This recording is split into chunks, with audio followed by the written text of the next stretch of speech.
इसी पर विचार करके हमें अपनी समस्या का समाधान मिल सकता है।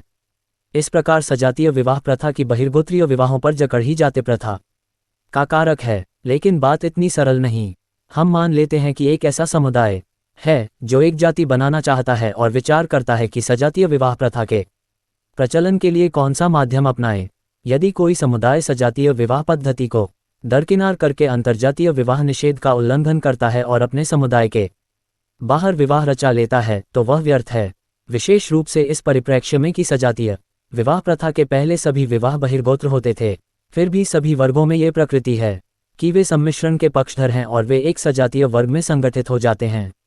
यदि इस प्रकृति का प्रतिकार किया जाए तो यह आवश्यक है कि जिन वर्गों के बीच विवाह संबंध नहीं है उन्हें भी प्रतिबंधित वर्ग में सम्मिलित किया जाए।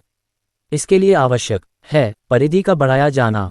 इसके बावजूद बाहरी समुदाय में शादी व्यवहार को रोक देने से आंतरिक समस्याएं उत्पन्न होती हैं जिनका समाधान सरल नहीं है।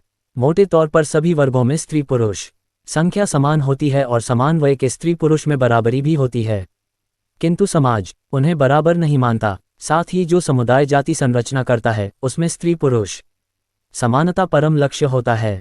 इसके बिना सजातीय विवाह प्रथा सफल नहीं हो सकती। इसी तथ्य को इस प्रकार भी कहा जा सकता है कि यदि सजातीय विवाह प्रथा को बनाए रखना है तो आंतरिक दृष्टि से दाम्पत्य अधिकारों का विधान रखना होगा, अन्यथा समाज के लोग दायरे से बाहर हो जाएंगे। यदि आंतरिक दृष्टि से दाम्पत्य अधिकार दिए जाते हैं तो जाति संरचना की सफलता के लिए स्त्री पुरुष संख्या समान रखनी आवश्यक होगी। दोनों के बीच भारी संख्या विषमता होने से सजातीय विवाह प्रथा चरमरा उठेगी। जातियों की समस्या के समाधान के लिए विवाह योग्य स्त्री पुरुष संख्या की असमानता को रोकना होगा। प्रकृति इसमें सहायक तभी हो सकती है जब पति के साथ पत्नी या पत्नी के साथ पति की मृत्यु हो जाए। इससे ही यह संतुलन बना रह सकता है। ऐसा असंभव है। वास्तव में पति के मरने पर पत्नी बच जाती है और पत्नी के मरने पर पति बचा रह जाता है। इस प्रकार इन बच रहे स्त्री पुरुषों की व्यवस्था करनी होगी।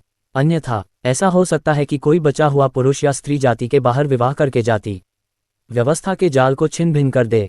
यदि उन्हें स्वतंत्र रहने दिया गया और उन्हें नवयुगल बनाने का कोई नियम नहीं बनता है तो इस प्रकार के अतिरिक्त स्त्री पुरुष बचे रहेंगे। ऐसे ये बहुत संभव है कि वे सीमाएं लंघ जाएं तथा बाहर विवाह रचा लें और जाति में विजातीय लोगों को भर लें।